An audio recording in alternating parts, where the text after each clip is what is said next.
Qu'est-ce qui marche vraiment quand on veut améliorer la taille ou le volume du pénis? Et qu'est-ce qu'il ne faut pas faire?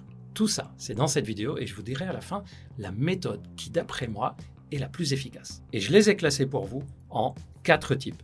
Méthode naturelle, méthode mécanique, méthode chirurgicale et la dernière, la 4e, je garde pour le moment secret de quoi il s'agit. Vous allez voir au début, vous n'allez pas aimer ce que je dis, mais ça marche. Voyons d'abord les méthodes naturelles. Première chose à faire naturellement, c'est d'améliorer la microcirculation du sang dans le pénis. Juste pour vous rappeler, le pénis, que vous voyez ici, est rempli de sang. Plus la microcirculation de sang dans le pénis est importante, plus le pénis sera poussé vers l'extérieur et donc, au lieu de se rétracter par exemple au repos, il va avoir un bon volume. Pareil, lorsqu'on est en érection, on va avoir une érection plus complète. D'ailleurs, c'est aussi ce qu'on appelle parfois pénis de chair, pénis de sang. Si vous voulez tout savoir sur ce sujet et comment on améliore, allez voir la vidéo que je vous ai déjà faite là-dessus. Comment on améliore la microcirculation du sang dans le pénis? On évite tout ce qui peut l'abîmer déjà, le tabac, le cannabis, excès de sucre. Et on peut booster aussi la microcirculation du sang grâce à l'alimentation. Je vous ai déjà fait une vidéo dans laquelle j'explique un menu complet qui peut améliorer la circulation du sang pour améliorer les érections. Allez voir cette vidéo. Et si vous avez remarqué, ce sont tous des conseils qui permettent en plus d'être en bonne santé. Deuxième astuce naturelle, c'est le fait de perdre du poids au niveau du ventre et en particulier au niveau du pubis. Là, c'est de la mécanique pure, c'est du visuel. Si on a la graisse qui est présente ici, qui est importante, elle va venir enfouir la base du pénis. Donc en fait, le pénis, lui, est de taille normale, mais au final, la graisse cache une partie de ce pénis et donc il va paraître plus petit. Le fait de perdre de la graisse au niveau du ventre, c'est quelque chose qui va permettre de mieux visualiser le pénis, de le dégager vers l'extérieur. Une autre astuce, purement technique, esthétique, c'est le fait de s'épiler la base du pénis. Si on a les poils du pubis qui sont là et qui débordent un peu, là aussi visuellement, on va perdre une partie du pénis. Alors que le fait d'être bien épilé tout autour, c'est quelque chose qui va dégager la base du pénis et donc on va beaucoup mieux voir la base, ce qui va rajouter à sa taille visuellement. D'ailleurs, c'est quelque chose qui est parfois apprécié par vos partenaires. Si vous avez envie de savoir quelle est l'esthétique ou le pénis idéal pour les femmes, des études scientifiques ont été faites dessus, allez voir la vidéo que je vous ai faite. Autre astuce naturelle, c'est le fait de renforcer les muscles du périnée. Les muscles du périnée, c'est ce que vous voyez en rouge ici. Ça entoure la base du pénis. Si on a ces muscles qui sont costauds, qui sont bien renforcés, ça va donner quoi? En érection, l'érection va être plus rigide. Le pénis va être plus engorgé parce qu'en fait, ça va jouer un rôle de garrot naturel à l'intérieur, à la base du pénis. Et si le pénis est plus engorgé, il va paraître donc de taille plus importante et il aura une meilleure qualité de rigidité. Or, la rigidité du pénis peut compenser lors des rapports sexuels son volume puisque les mouvements avec rigidité sont plus intéressants que des mouvements avec un gros volume mais sans rigidité. Deuxième type de méthode, les méthodes mécaniques. Et là, il y a 2 méthodes. Premièrement, les extenseurs de pénis. Je vous en ai déjà parlé dans d'autres vidéos et je vous ai expliqué que les études montrent qu'avec l'utilisation des extenseurs péniens, c'est simplement un étirement progressif et prolongé sur le pénis. Certaines études montrent qu'on peut gagner jusqu'à 1 cm, parfois 1,5 cm en longueur. Mais c'est quelque chose qui n'est pas toujours retrouvé dans la vraie vie. Pour une raison plutôt pratique, c'est que dans les études pour allonger la taille du pénis avec les extenseurs, il faut l'utiliser plusieurs heures par jour pendant plusieurs mois. Ce qui, en pratique, dans la vie de tous les jours, n'est pas forcément faisable parce que c'est pas confortable, parce que c'est pas pratique dans la vie de tous les jours. Donc, si vous décidez d'utiliser les extenseurs, sachez que ce n'est pas simplement le fait de tirer sur le pénis, c'est le fait de le faire de façon très prolongée et très répétée qui va donner le résultat. Ensuite, il y a le vacuum ou pompe à vide. C'est un appareil qui est prévu à la base pour améliorer les érections, pour soigner les troubles de l'érection, en particulier quand on ne peut pas utiliser les médicaments, il y a une contre-indication ou quand il y a échec des autres médicaments. La pompe à vide va simplement tirer le pénis vers l'extérieur.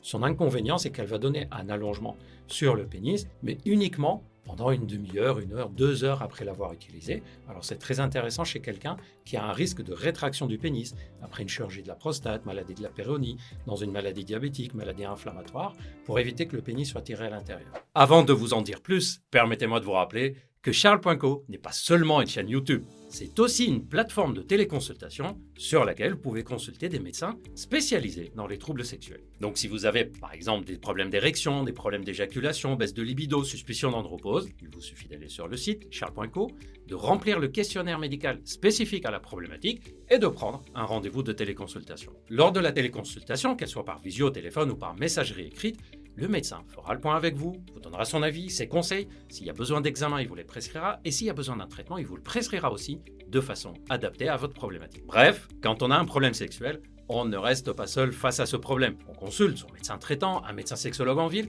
ou on téléconsulte un médecin sexologue si c'est plus facile.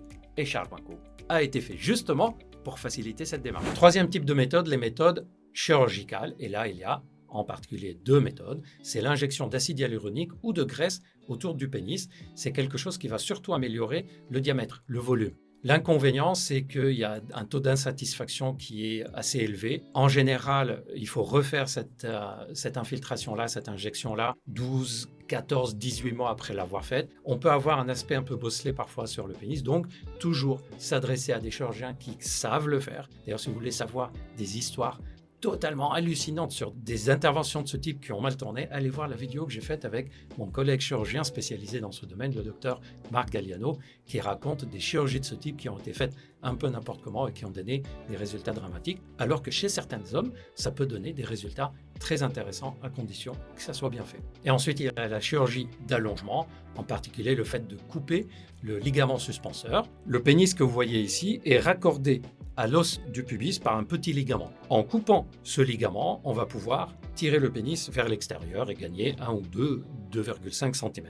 Mais il y a parfois des conséquences. Comme il n'y a plus ce ligament, le pénis peut être instable, c'est-à-dire on peut être en érection et vers le bas, ce qui peut être désagréable pour certaines personnes. Et cette intervention n'a pas un résultat garanti complètement. C'est pour ça qu'on ne l'a fait que quand c'est bien évalué par le chirurgien et quand on a des raisons médicales pour le faire. Quatrième type de méthode, je vous ai dit c'est probablement l'une des méthodes les plus efficaces, c'est le fait de combiner les méthodes naturelles que je vous ai dit au tout début, qui finalement ne sont pas néfastes et sont même bonnes pour la santé, aux méthodes psychologiques. Je sais là, les personnes disent « Ah, on dit tout le temps psychologique ». Sachez que plus de 95% des hommes qui consultent pour augmenter la taille de leur pénis ont une taille de pénis normale. Mais ils pensent qu'il est de petite taille pour différentes raisons. Je vous rappelle que en longueur, la taille moyenne est aux alentours de 13,3, 13,4 cm et la circonférence, c'est aux alentours de 11, 11,5 cm. Circonférence, pas le diamètre. À chaque fois, les personnes me disent « j'ai mesuré, moi c'est 2-3 diamètres ». Non, circonférence, c'est on fait le tour. Et là, c'est 11,5 à peu près de moyenne. Or, c'est le cas de la plupart des hommes et c'est le pénis qui correspond le plus à une vie sexuelle satisfaisante. Les aspects psychologiques, c'est quoi? C'est si j'ai l'impression que la taille de mon pénis devient une obsession. C'est quelque chose auquel je pense tout le temps. Je suis persuadé que ça pose problème. Attention, dans ce cas, c'est pas la taille du pénis le problème, c'est le fait que je suis entré dans une phase de ce qu'on appelle idée obsédante. Et dans ce cas-là, on peut allonger autant que vous voulez le pénis, vous aurez toujours l'impression qu'il n'est pas à la bonne taille. Donc mon conseil pour vous, c'est de faire les méthodes naturelles.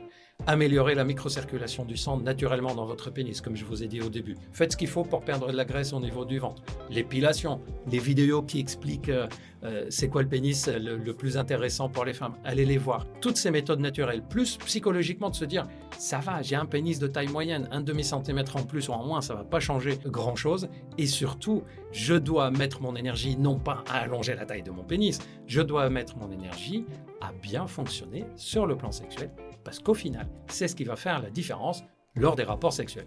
Et pour savoir comment on améliore le fonctionnement sexuel, allez voir les vidéos que je vous ai déjà faites sur comment donner du plaisir efficacement quand on a un pénis de petite taille.